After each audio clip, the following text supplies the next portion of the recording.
Bom dia, irmãos, que a paz esteja com todos. Estamos aqui novamente, fazendo nossa live. Não esperávamos ter que voltar com essa ferramenta, mas graças a Deus, porque o Senhor sempre nos dá um escape. Cremos que é poucos dias que vamos fazer isso, mas o Senhor está conosco e Ele sabe de tudo. Hoje nós temos um texto que está em Salmos 27, verso 14.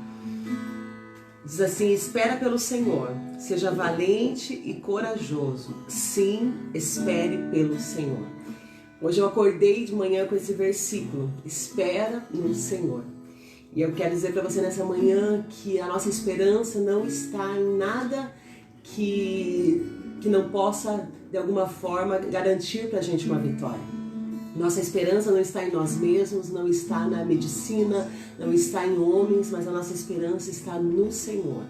E nós podemos confiar que no Senhor nós temos garantia de vitória. Sabemos que temos que passar por algumas situações, às vezes inesperadas, que não desejamos, mas o Senhor é Deus que sempre dá vitória. Então que nessa manhã, mesmo você estando em casa, com a sua família, você possa adorar ao Senhor e saber que esperar nele sempre vale a pena. Seja corajoso, seja valente, não desista de servir a esse Deus, porque sempre vale a pena e Ele nos dará vitória em todas as coisas. Amém? Vamos orar agradecendo ao Senhor por esse dia. Entrega a tua casa, entrega a tua família nas mãos do Senhor. Entrega toda essa situação que nós estamos vivendo nesse momento e o Senhor vai nos dar vitória nesse dia. Pai, em nome de Jesus, nós queremos te louvar e te bendizer. Obrigada por mais um dia. Obrigada porque o Senhor tem nos sustentado, tem nos guardado. Obrigada pela minha casa, pela minha família. Obrigada, Senhor, por cada família reunida nessa manhã. Que o Teu Espírito Santo esteja visitando a cada casa. Que o Teu Espírito Santo esteja visitando cada um desses irmãos, enchendo a eles com a Sua graça, com o Seu favor.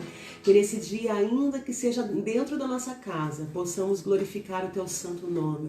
Que ainda que seja dentro da nossa casa, o Teu Espírito Santo se mova em nós e fale conosco, em nome de Jesus.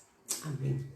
Vamos declarar que a casa é dele, que a sua casa seja do Senhor, a nossa casa seja um lugar onde o Espírito Santo de Deus tenha a liberdade de agir nesse dia, em nome de Jesus. Aleluia.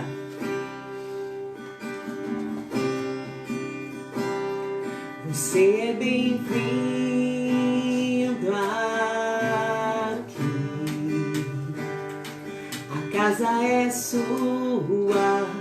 Pode entrar, mês vazio de mim, mês vazio de mim.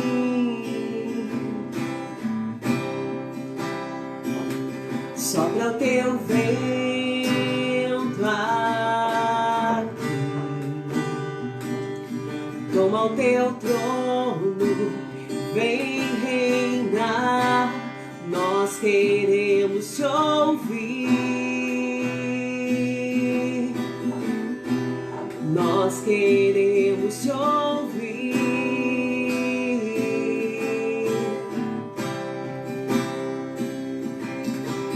Esta casa é sua casa, nós deixamos ela pra você.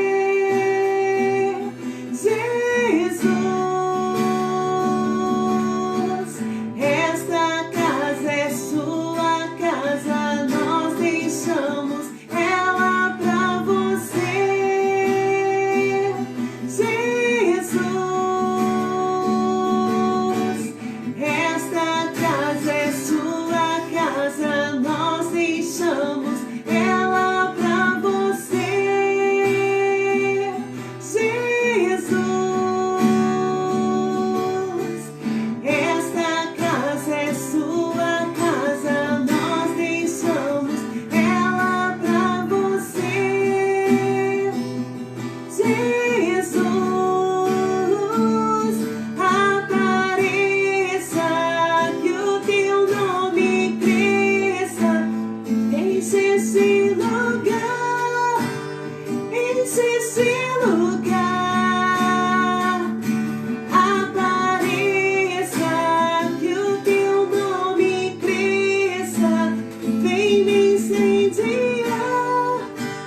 Aleluia. Nós consagramos essa manhã a nossa casa a Ti, Senhor.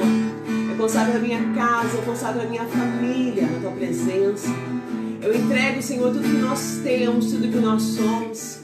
Senhor, tem coisas que fogem do nosso controle, tem coisas que nós não podemos administrar do nosso jeito, mas eu sei que todas as coisas estão no Teu governo, estão nas Tuas mãos. O Senhor é Deus que move todas as coisas, o Senhor é Deus que controla todas as coisas. E que nessa manhã o Teu Espírito Santo se mova entre nós, que nessa manhã possamos Te adorar pelo que o Senhor é, porque o Senhor merece toda adoração, o Senhor merece toda honra, toda glória e todo louvor. Senhor, que é o caminho, a verdade e a vida, que nesse dia o nosso coração não se entristeça, que nessa manhã nosso coração não fique turbado, entristecido, mas que possamos colocar a nossa confiança em Ti, porque o Senhor é fiel e o Senhor é bom em todo o tempo. Em todo o tempo, Senhor, nós confiamos em Ti. Aleluia. Glória a Deus. Não se turbe o vosso coração. Glória a Jesus. Não se turbe o teu coração. Creia em Deus. Aleluia. Não se turbe o vosso coração, crede em Deus e também em mim. Na casa de meu Pai há muitas moradas. Se não fosse assim, eu não teria dito: vou preparar-vos um lugar. Eu virei, vos levarei para mim mesmo. Vós conheceis o caminho para onde eu vou. Eu sou o caminho, a verdade e a vida. Ninguém vem ao Pai a não ser por mim. Em verdade eu vos sigo, porque eu vou para o Pai. Mas aquele que crer em mim, obras maiores fará.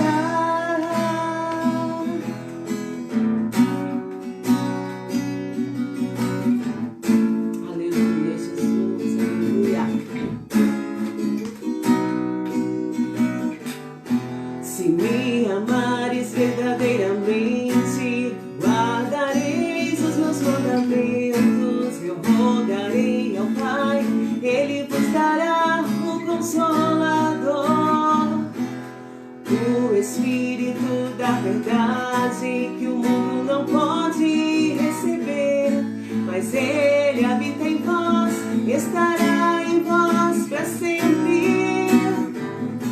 Aquele que tem os meus mandamentos e os guarda, esse é o que me ama.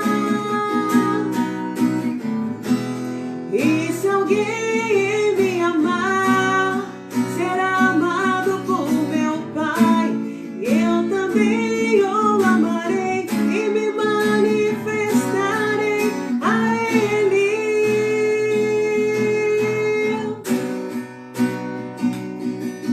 A Ele.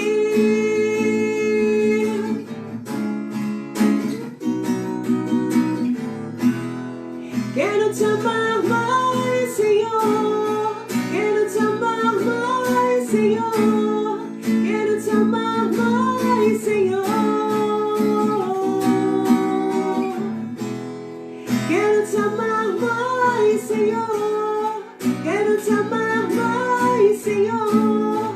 Quero te amar mais, Senhor. Oh, oh,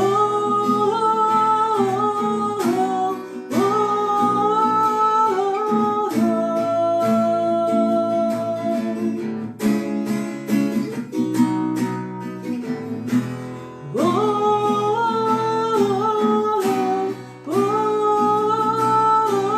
oh.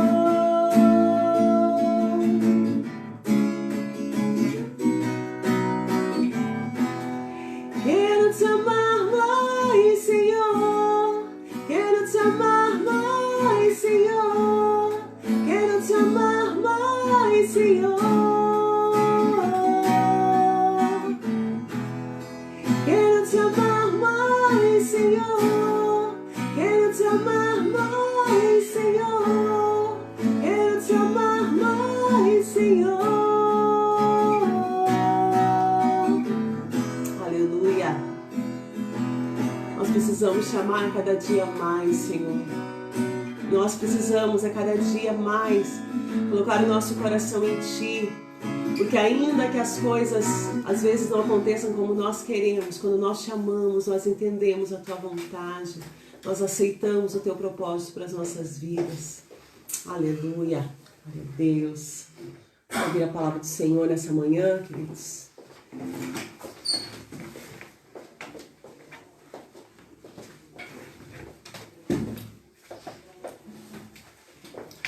Muito bom dia a todos, paz seja com todos. Estamos aqui mais uma vez para retomar. Espero que seja por uma semana apenas, né? E como nós temos ouvido, a situação, ela requer algumas mudanças, ela requer algumas estratégias. E aqui estamos nós. Vocês sabem o quanto a gente gosta de estar pessoalmente com vocês, mas essa também é uma ferramenta poderosa, vamos usar ela nesses dias que vão se seguir. Eu queria compartilhar algo com vocês nesta manhã. Talvez não seja algo novo, é algo que nós já vimos outras vezes, é um texto muito conhecido e eu estava meditando já a semana inteira nesse texto e eu senti de falar e comentar com ele nessa manhã. Está lá no livro de Lucas, no capítulo 15, a partir do verso 11.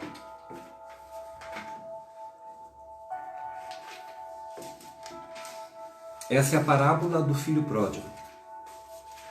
Diz o texto: E disse, um certo homem tinha 2 filhos, e o mais moço disse para seu pai, Pai, dá-me a parte da fazenda que me pertence, e ele repartiu por eles a fazenda. E poucos dias depois, o filho mais novo, ajuntando tudo, partiu para uma terra longínqua e ali desperdiçou a sua fazenda, vivendo dissolutamente. E havendo ele gastado tudo, houve naquela terra uma grande fome, e começou a padecer necessidades. E foi e chegou-se a um dos cidadãos daquela terra, o qual o mandou para os seus campos a apacentar porcos. E desejava encher o seu estômago com as bolotas que os porcos comiam, mas ninguém lhe dava nada. E caindo em si, disse, Quantos trabalhadores do meu pai têm abundância de pão, e eu aqui pereço de fome? Levantar-me-ei e irei ter com meu pai, e direi a ele, Pai, pequei contra o céu e perante ti. Já não sou digno de ser chamado teu filho. Faze-me como um dos teus trabalhadores. E levantando-se foi para o seu pai. E quando ainda estava longe, viu seu pai, e se moveu de íntima compaixão. E correndo, lançou-se-lhe ao pescoço e o beijou. E o filho disse ao pai, Pai, pequei contra o céu e perante ti, e já não sou digno de ser chamado teu filho. Mas o pai disse aos seus servos, Trazei depressa a melhor roupa e vestilho, pondo-lhe um anel na mão e sandália nos pés. E trazei o bezerro cevado e matai-o, e comamos e nos alegremos. Porque este meu filho estava morto e reviveu. Tinha-se perdido e foi-se achado. E começaram a alegrar-se. Amém? Vamos orar? Senhor, muito obrigado por esta manhã de domingo. Muito obrigado porque a Tua palavra não está limitada a templos, a Tua palavra não está limitada a espaços físicos, mas a Tua palavra ela está acessível aonde quer que nós estejamos. A Tua palavra diz que onde houvessem 2 ou 3 reunidos ali o Senhor estaria. Nós estamos aqui na nossa casa com a nossa família e com certeza, Pai, em cada lar, em cada lugar onde está ligado um celular, um computador e onde estão pessoas assistindo a essa transmissão, com certeza o Senhor também está neste lugar. Que nessa manhã, ó Pai, este culto diferente de como nós estamos acostumados a fazer, mas que uma coisa não seja diferente, ó Pai, a Tua presença, o Teu agir, o Teu mover, em meio, ó Pai, a tanto caos que nós temos visto e vivido. Uma coisa nós temos certeza, nunca, nada sai do controle das Tuas mãos. Que o Senhor venha nesta manhã aquietar, acalmar nosso coração, a nossa alma, os nossos sentimentos, as nossas emoções, e saber, ó Pai, que o Senhor está no controle de todas as coisas, e que a última palavra sempre é a Sua. Nos ajuda nesta manhã, Espírito Santo, a entender, a compreender a Tua palavra e, acima de tudo, Pai, ao final dela, praticá-lo, para que nos tornemos pessoas melhores, cristãos melhores, cidadãos melhores diante do Senhor e diante de uma sociedade. Muito obrigado, Pai, em nome de Jesus. Amém. Queridos, meditando nessa palavra, se você for ler a partir do capítulo 15, no verso 1, a gente começa a entender o porquê que Jesus pronunciou essa parábola. Primeira coisa que nós precisamos entender é que uma parábola de Jesus era uma história, uma ilustração. Ainda hoje eles tentam entender se eram histórias reais que Jesus contou, se isentando de citar nomes. Alguns acham que eram histórias paralelas, baseadas no dia a dia, e que Jesus narrava elas porque era uma linguagem de fácil compreensão e talvez uma forma de confrontar o pecado sem ser de forma direta, para não ser agressivo às pessoas. Mas independente de qual seja a explicação pela qual ele usava de parábolas, era uma estratégia muito interessante, muito usada por Jesus. E em muitas delas havia realmente a compreensão daquilo que ele queria dizer. Quando a gente começa a ler a partir do verso 1, a gente vai ver 3 histórias que muitos acreditam que essas 3 histórias faziam parte de uma apenas. Porque as 3 histórias elas falam de perdas. A gente começa vendo a história de um pastor que tinha 100 ovelhas e perdeu uma delas. E ele deixa as 99 guardadas, protegidas no aprisco, e ele vai atrás daquela que se perdeu.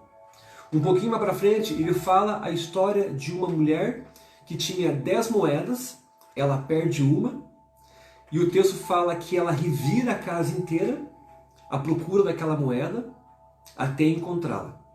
Em ambas as histórias, o pastor perdeu a ovelha, a mulher perdeu a moeda, ambos se encarregam de achar aquilo que tinham perdido, e o final da história é muito interessante, porque os dois se alegram quando acham aquilo que perdeu. A história do filho pródigo também fala de perdas. Mas aqui há algo que me chama muita atenção, e nessa história eu penso que o pai da parábola é o próprio Deus, o nosso Pai. Não há menção nenhuma de que ele tenha perdido o filho. E a gente vai ver isso no decorrer da história. As 2 primeiras histórias, houve uma perda. E quem perdeu correu atrás para tentar localizar aquilo que se havia perdido. Aqui a história do filho pródigo fala que um deles quis ir embora e pediu a parte que tinha da herança. Ambas as histórias falam da perda de um. Parece pouco perder um, né? O que é uma ovelha para quem tem 100? Mas para aquele pastor era importante, porque ele tinha perdido um bem precioso. O que é uma moeda para quem tem 10? Ficaria 9, não é verdade? Mas ela se preocupou, porque aquela uma moeda, ela era o equivalente a um dia de trabalho. Pense o quanto aquela mulher trabalhou para conquistar, para ter aquela moeda. Aquele valor era um valor muito alto, não era um valor pequeno. E ambos se esforçaram. O homem que perdeu uma moeda, ou melhor, o pastor que perdeu uma ovelha, ele perdeu praticamente 1% do que ele tinha. A mulher também perdeu uma moeda, mas como ela tinha apenas 10, ela perdeu 10% do que ela tinha. E a ida de um filho fez com que aquele homem ficasse apenas com 50% do seu filho perto dele. Então o ele pode ser pouco, mas o ele é muito importante para Deus. Talvez você possa estar ouvindo e pensando, será que Deus pensa em mim? Será que Deus se alegra da minha vida? Será que Deus tem cuidado de mim? Será que eu sou importante para Deus? E eu digo para você nesta manhã, sem sombra de dúvida, você é importante para Deus. E da mesma forma como a parábola desse pai, ele está o tempo todo aguardando, esperando o retorno do filho pródigo. É muito triste porque, numa análise, acredita-se que o fato do filho pedir a herança em vida, de alguma forma desdenhava da pessoa do pai. Porque geralmente a pessoa ela recebe uma herança quando alguém já morreu. Aí é feita uma leitura de testamento, é deixado em vida alguma orientação para que seja feito o que vai ser feito com aquilo que a pessoa conquistou ao longo da sua vida. Mas aquele filho, ele não queria esperar a morte do pai. Ele queria já usufruir, mesmo com o pai em vida, a parte que ele tinha direito. E aqui nós não vemos o pai tentando mudar a opinião dele. O pai simplesmente divide tudo, entrega na mão dele, e poucos dias depois o texto fala que ele partiu para uma terra muito longe. E nessa terra ele desperdiçou tudo o que ele tinha recebido como herança, vivendo de uma maneira dissoluta, sem regras, sem pensar. Eu fico pensando por um pai que às vezes conquista tantas coisas, com tanto amor e carinho, e ele pensa no bem-estar do seu filho, para continuar com aquilo que ele conquistou, talvez até multiplicar aquilo que o próprio pai conquistou. Aquele filho não. Em pouco tempo ele desperdiçou aquilo que o pai dele talvez tenha conquistado ao longo de uma vida inteira. E será que nós não somos semelhantes, parecidos com esse filho muitas vezes? Que recebemos tantas bênçãos de Deus, tantas coisas maravilhosas e acabamos não valorizando algo que Deus com tanto amor, carinho, preparou, separou, conquistou para nós, e nós de certa forma fazemos como este filho, nós não valorizamos, desperdiçamos em questão de poucos dias, semanas, não sei. Foi o que esse filho fez. E depois de gastar tudo, o texto fala que naquela cidade houve fome, e esse menino, que tinha tantas coisas, que ele tinha recebido das mãos do pai, ele passa a padecer necessidades. Aquele que tinha fartura, agora começa a ter escassez. E o que ele faz com tudo isso?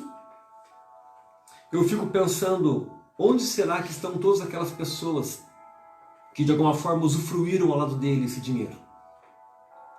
Aonde será que estão aqueles que de alguma forma receberam um favor, um benefício desse menino, desse garoto, enquanto ele tinha tanta riqueza para gastar? E vamos falar a verdade, irmãos. Se você quiser gastar dinheiro é muito fácil. Há muitas formas de você gastar dinheiro. Com festas, com roupas, com viagens, com carros, com tanta coisa. E é muito fácil pessoas se chegarem quando nós estamos com dinheiro. A Bíblia não relata com detalhes, mas é bem provável que muitas pessoas estavam ao redor dele apenas por interesse. Mas quando tudo isso acabou, o texto fala no versículo 6, que enquanto ele estava com fome, trabalhando, ninguém lhe dava nada. Ele foi obrigado a trabalhar apacentando porcos.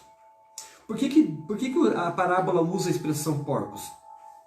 Aqui nós estamos falando de uma história que Jesus contou do filho pródigo, e no versículo 1 do capítulo 15, o texto fala que Jesus ele estava próximo de publicanos e pecadores. Os publicanos não eram muito bem vistos aos olhos dos judeus por cobrarem impostos a favor, a benefício de Roma, e os judeus também não achavam certo Jesus se aproximar de pecadores. Eles não entendiam a princípio por que ele veio conversar com pecadores. Por que não conversa com nós que somos os judeus, a marca da promessa, da aliança? Em um primeiro momento eles não entenderam isso. Porque o próprio Jesus disse que Jesus veio para aqueles que são doentes. Ele mesmo usou certa vez a expressão de que, assim como o médico é para cuidar do doente, Jesus veio para tratar todos aqueles que têm pecado. E se nós formos olhar bem, todos nós somos pecadores. Todos nós somos. Nós temos uma facilidade muito grande de olhar e apontar e julgar o pecado, o erro, a falha de uma outra pessoa, e nós nos esquecemos de olhar para nós mesmos muitas vezes. O próprio Jesus disse, você quer às vezes tirar o cisco do olho do teu próximo e não vê que tem um pedaço de madeira, uma trave enorme nos seus próprios olhos. Então Jesus está ali, sendo confrontado. Por que ele conversa com essas pessoas? Por isso que Jesus propôs essa parábola. E a questão dos porcos é que os porcos, dentre tantos animais que eram considerados imundos para o povo judeu, a partir da lei de Moisés, o porco era um deles. O que Jesus está dizendo? Aqui nessa parábola, Jesus está fazendo uma comparação, que todas as vezes que nós nos afastamos de Deus, nós temos a tendência a nos aproximar de coisas que são imundas, coisas que não acompanham o raciocínio de Deus, coisas que não são lícitas aos olhos dele. Então ele foi trabalhar num lugar onde havia porcos, que aos olhos dos judeus era algo imundo. Cada vez que nós nos afastamos de Deus, a tendência é nos aproximarmos de algo que é imundo. Porque Jesus é puro, Jesus é paz, Ele é santo, Ele é luz. E o contrário disso. E ele estava ali com fome e nem ao menos ele podia se alimentar da comida dos porcos. Você consegue entender? Alguém que era filho, que era herdeiro, que talvez tivesse uma posição de destaque na fazenda do pai, talvez comandasse um grupo de pessoas, talvez ele desse ordens, diretrizes. Agora ele está trabalhando como um empregado e nem sequer tem uma alimentação digna pelo trabalho dele. Mas aqui, quando ele chega nesse momento, quando ele chega nesse ponto da sua vida, algo me chama muita atenção. E que bom que esse filho pródigo entendeu isso. Algo que todos nós precisamos entender quando chegamos em um momento crítico de nossa vida. O texto fala no versículo 7, e caindo em si. Em um momento de reflexão, ele começa a pensar quem ele era e quem ele estava sendo naquele momento. Ele começa a lembrar do passado que ele teve, ao lado do pai, ao lado dos trabalhadores, ao lado de toda aquela vida boa, agradável, digna que ele tinha. Caindo em si. Eu penso que todos nós, irmãos, Deus ele é tão maravilhoso e Ele não se esquece de nós em momento algum, que Ele sempre estará nos lembrando de quem nós realmente somos. Se nós somos filhos de Deus, se um dia nós confessamos o Filho dele como nosso único e suficiente Salvador, nós tornamos filhos de Deus. E uma vez filho, sempre filho. Podemos cair, podemos errar, mas Ele ainda olha para nós com olhos de Pai. Ele quer que nós voltemos a nos tornar filhos dele. Ele caiu em si. Ele começou a refletir nas suas atitudes. E sempre que nós estamos fazendo coisas erradas, irmãos, afastados de Deus, sempre haverá o Espírito Santo nos orientando, nos tentando trazer a essência, a origem, a quem nós éramos outrora, antes de nos afastarmos de Deus. E ele começa a analisar, caindo em si. O texto não fala se ele pensou ou se ele falou em voz alta. Se fosse eu ia falar em voz alta. Eu iria conversar comigo mesmo. E ele começa a dizer, quantos trabalhadores do meu pai têm abundância de pão, e eu aqui pereço de fome. Olha que interessante o início da meditação dos pensamentos desse menino. Eu era filho, e os trabalhadores do meu pai recebem muito mais do que eu estou recebendo aqui. Ele começou a entender, e às vezes nós temos essa tendência, queridos, de só valorizar o que nós perdemos. Talvez aquele menino nunca tenha valorizado as coisas que o pai dele fez por ele. Muitas vezes, como filhos, a gente acha que o pai tem obrigação de fazer tudo, e nós, como pais, nós temos obrigações e direitos e deveres para cuidar dos nossos filhos. Temos sim. Até mesmo porque quando Deus coloca filhos em nossas mãos, um dia Ele vai requerer isso de nós. Porque a Bíblia fala em Salmos que os filhos são heranças de Deus para nós. Então eu devo cuidar muito bem deles. Talvez aquele filho nunca tenha pensado num simples café da manhã que o pai preparou para ele, achando que era uma obrigação, sem pensar que talvez fosse um carinho, um chamego do pai para com o filho. Quando nós perdemos algo, nós valorizamos até as coisas pequenas que nós tínhamos e não valorizávamos. E ele cai em si, ele pensa, meu pai tratava com tanto zelo os trabalhadores dele, e eu sou filho e eu aqui estou passando fome. Uma segunda atitude que me chama a atenção na vida desse menino, ele não apenas reconheceu, ele apenas não caiu em si sobre a situação tão caótica, tão triste, tão miserável que ele estava vivendo. Mas no versículo 18 fala que ele tomou uma atitude, uma postura. O texto fala, levantar-me-ei e irei ter como meu pai. A Bíblia fala que o cair é do homem, mas o levantar é de Deus. Ele estava prostrado, ele estava talvez sem honra, ele estava talvez com um semblante triste, caído, mas ele percebeu que ele precisava tomar uma atitude. Levantar-me-ei. Talvez você possa estar pensando, mas eu já estou num buraco tão fundo. O que eu posso fazer? Olhar para cima. Se você já está num buraco, se você já está caído, e a princípio, aos seus olhos, não existe mais nada a fazer, então olha para cima. Olha para o Pai.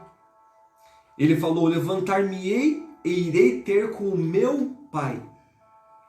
Ele sabia quem o pai dele era. Ele sabia o que o pai dele representava na vida dele. Ele caiu em si, ele entendeu, ele reconheceu. E ele pensou, neste momento não tenho dinheiro, nesse momento não tenho amigos, nesse momento não tenho nem mesmo um emprego digno. Nesse momento não tenho alimento para saciar a minha fome. Nesse momento não tenho roupas, não tenho nada. Mas eu ainda tenho o meu pai. E ele fala, é para ele que eu vou voltar. É triste, né, irmãos? A gente coloca nossa fé, nossa confiança em recursos externos, que são coisas que falham, são coisas que acabam padecendo, são coisas que acabam não trazendo o retorno necessário. E muitas vezes nos lembramos de Deus Pai por último, quando deveria ser o primeiro a se lembrar da nossa vida. Mas ainda assim, nós temos um Pai tão amoroso, tão misericordioso, tão cheio de graça para com cada um de nós, que ainda assim Ele recebe. Ainda assim Ele está ansioso, esperando o retorno. Levantar-me-ei, irei ter com meu Pai e direi a Ele. Perceba, Ele está formulando uma conversa com o Pai.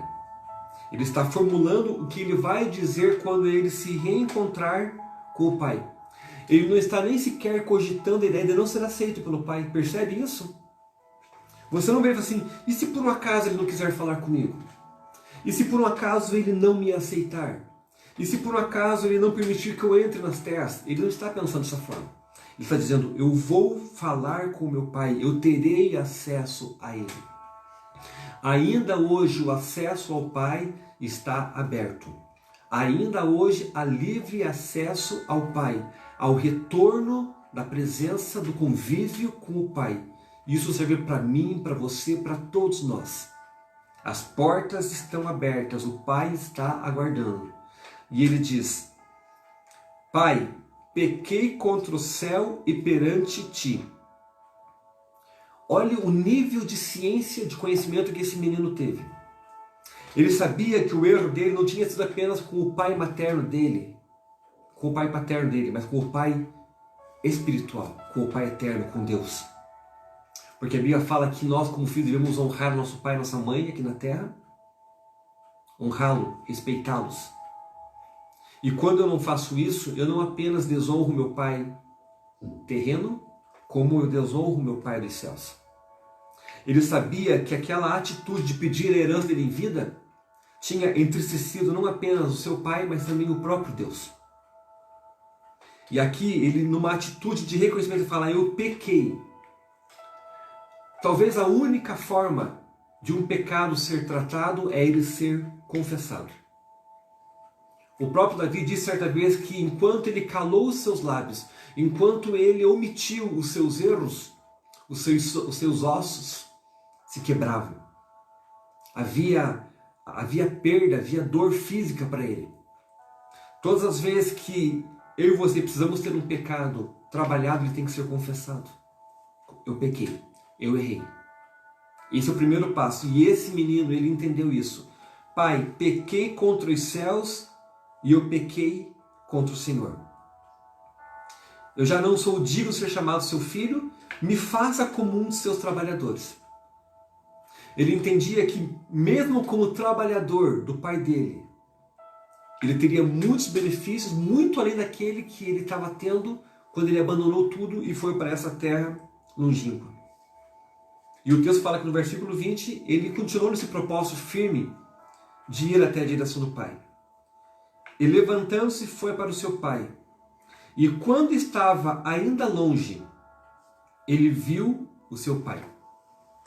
Alguns até acreditam que esse pai, todos os dias, ele se levantava e entre uma atividade ou outra, ele olhava em direção naquela estrada, aonde outrora ele viu o filho pelas costas indo embora, E todos os dias ele aguardava o retorno do filho.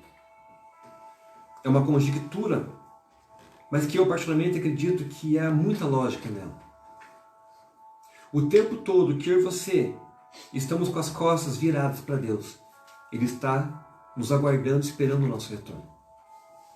E já de longe, Ele olha, Ele reconhece a silhueta do Pai, Ele se move de íntima compaixão e Ele corre e se lança ao pescoço do Pai e o beija. Quanto tempo se passou?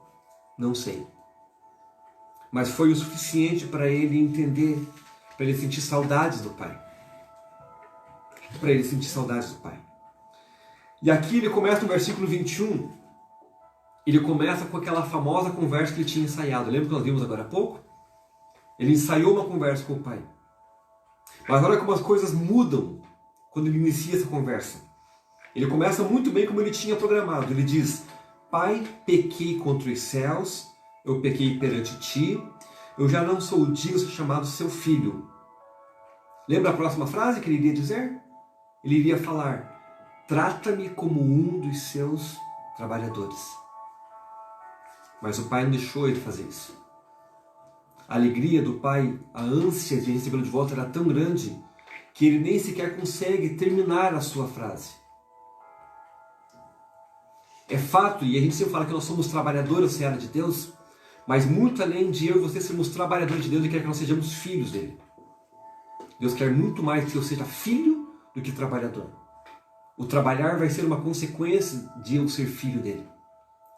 E ele, quando ele pensa, ele nem sequer consegue terminar a sua frase. Porque o pai rapidamente diz aos seus servos: tragam depressa a minha melhor roupa, coloquem nele um anel e coloquem nele sandálias. Há algo muito interessante representado nessas três vestimentas, se eu posso assim dizer. A primeira coisa que aquele pai observa no filho é a forma como ele veio. Talvez sem cortar o cabelo, talvez cheirando mal, sujo, com roupas rasgadas. O fato de colocar uma sandália nos pés é porque ele estava descalço. É como se o pai olhasse para ele e dissesse: não, esse não é parecido com o meu filho. Talvez ele seja parecido com o que o mundo o tornou lá fora. Com coisas ilícitas que ele possa ter vivido. Deixou a figura dele dessa forma. Mas não é assim que o meu filho se parece. Olha que coisa interessante. Ele o recebe como ele está. Mas ele pensa e ele fala para os seus servos: não é a roupa, não é a postura, não é o jeito do meu filho. E por mais que ele tenha saído com tanta pompa, com tanto dinheiro, com tanto luxo, ele volta praticamente sem nada. Mas ainda assim, ainda restando apenas uma parte de toda aquela fazenda, o pai fala: eu ainda tenho o suficiente para restituir a ele. E ele começa dizendo: coloquem nele uma roupa. Não quer dizer que ele estivesse nu, mas as roupas não eram condizentes com o pai. Uma roupa representa muita coisa. Quando você vê alguém vestido, você reconhece se ele é um policial, se ele é um enfermeiro, alguma outra profissão. O lugar que ele vive, tem tantas roupas que são tradicionais de um país ou de outro. Então, através de uma roupa, pode-se falar muito a respeito de uma pessoa. É como se eu dissesse: essa roupa que ele está usando não é a roupa do meu filho. Eu preciso vesti-lo de maneira digna. E ele fala para os empregados: vão lá e coloquem roupas novas nele. Coloquem um anel no seu dedo. Anel é símbolo de aliança. Anel representa aliança. Esse anel representa uma aliança que eu fiz com alguém. Existem anéis de formaturas que representam uma formação específica. Nos períodos bíblicos havia os anéis reais, onde eram selados cartas, decretos, até mesmo túmulos eram selados com anéis. O anel tem muito a dizer sobre a aliança, sobre a procedência, sobre a descendência de alguém. Uma pessoa sem anel podia representar alguém sem uma aliança. E aquele pai diz, não, eu tenho uma aliança com você, você é meu filho. Você tem o meu sangue, você tem o meu DNA, você tem a minha descendência. Anel no dedo dele. Coloca uma sandália nos pés dele. Quem anda descalço está sujeito a chutar pedra, a pisar em espinhos, a machucar os pés.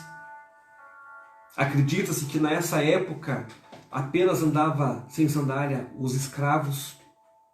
É como se dissesse, não, você não é mais um escravo.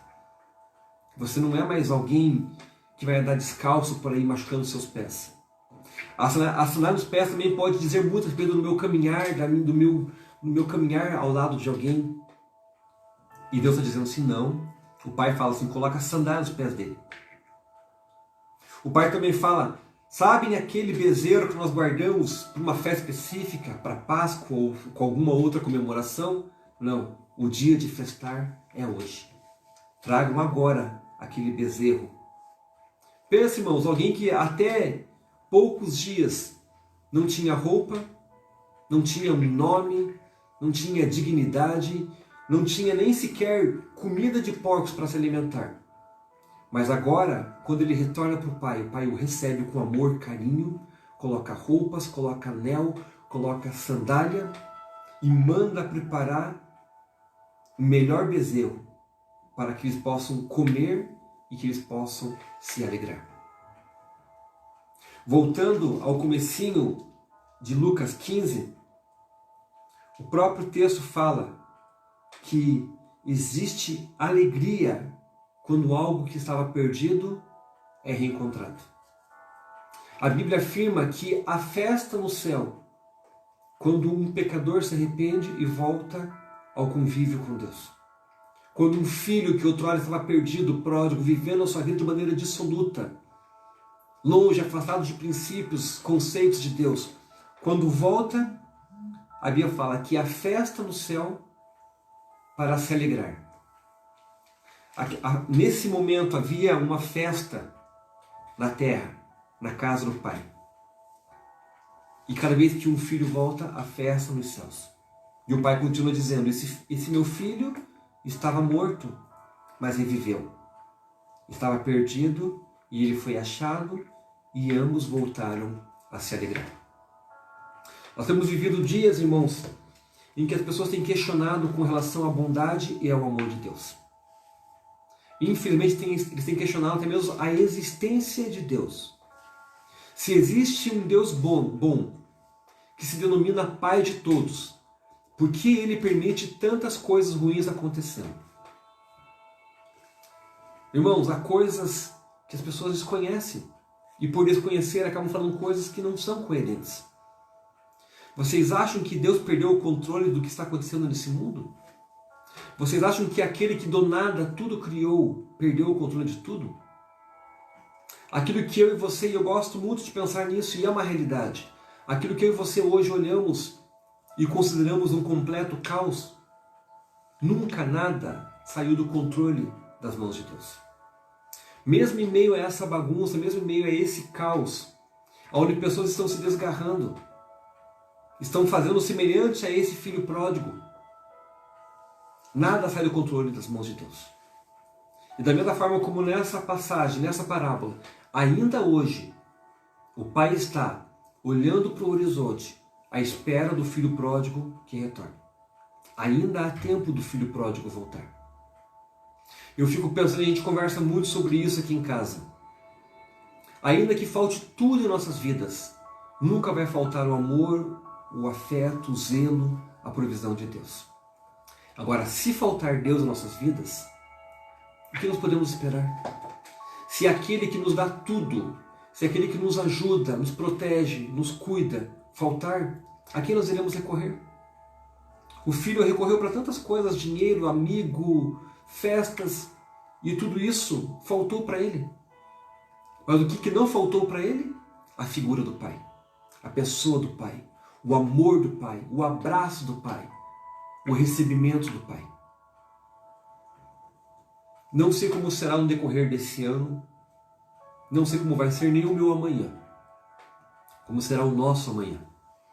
Mas uma coisa eu sei, promessa de Jesus para nós, que Ele estaria conosco todos os dias, até a consumação dos séculos. E Jesus, ao longo de toda a sua vida, a Bíblia fala, e se você for analisar e contar e somar uma por uma e estudar um pouquinho, que Jesus, ao longo da sua vida, Ele cumpriu centenas de profecias bíblicas a respeito dele mesmo. Nunca nada que Ele disse deixou de ser cumprido. E não será agora a primeira vez que Ele vai fazer isso. Se Ele prometeu que estará comigo e com você todos os dias, Ele estará. Creia em Deus, confie em Deus, se apegue a Jesus. E tudo isso vai passar. E nós estaremos seguros. E quando tudo isso passar, nós vamos perceber e vamos realmente entender o quanto vale a pena sermos chamados de filhos de Deus. Vamos orar? Senhor, obrigado pela Tua palavra. Senhor, muito obrigado pelo Teu cuidado. Obrigado por ser um bom Pai.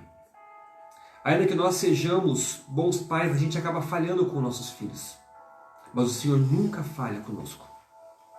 E se o Senhor é o nosso Pai, devemos dar a Ti honra, devemos dar a Ti respeito, devemos dar a Ti reverência, devemos ser submissos diante do Senhor e acatar as Suas ordens. Deus, muito obrigado pelo Teu cuidado. Que nesta manhã, o Teu Espírito Santo que está em cada casa, ao redor de cada um que está ouvindo esta mensagem, que o Senhor console, que o Senhor conforte, que o Senhor dê forças, que o Senhor dê a convicção de que tudo isto vai passar. Que a Tua vontade ela é boa, ela é agradável, ela é perfeita. E que a Tua palavra diz que todas as coisas colaboram, contribuem para o bem daqueles que Te amam. E eu creio que eles Te amam, Senhor. Dê a eles essa certeza, que ainda que haja tempestade, o Senhor estará com eles no barco. Ainda que haja deserto, o Senhor vai passar com eles, dando o maná, fazendo brotar água da rocha, colocando uma nuvem para que o sol não seja muito forte, colocando uma coluna de fogo para aquecê-los no frio da madrugada no deserto. Mas que haja uma certeza, ó Pai, que em todos os momentos o Senhor vai estar com eles, dando a eles, ó Pai, tranquilidade, fazendo com que as coisas aconteçam de uma maneira tão tranquila, Senhor. Muito obrigado por muito nos amar. Muito obrigado, Pai, por nos dar a certeza de que ainda que o nosso futuro seja incerto, o Senhor já está lá cuidando de todas as coisas. Nós chamamos a Deus. Muito obrigado. É o que eu te agradeço em nome do Pai, do Filho e do Espírito Santo de Deus. Amém? Deus abençoe, queridos. Vamos encerrar? Que o grande amor de Deus, que a graça e a paz do nosso Senhor Salvador Jesus Cristo e a mais doce comunhão e consolação do Espírito Santo e seja com todos nós, hoje e sempre. Amém. Deus abençoe. Até a próxima.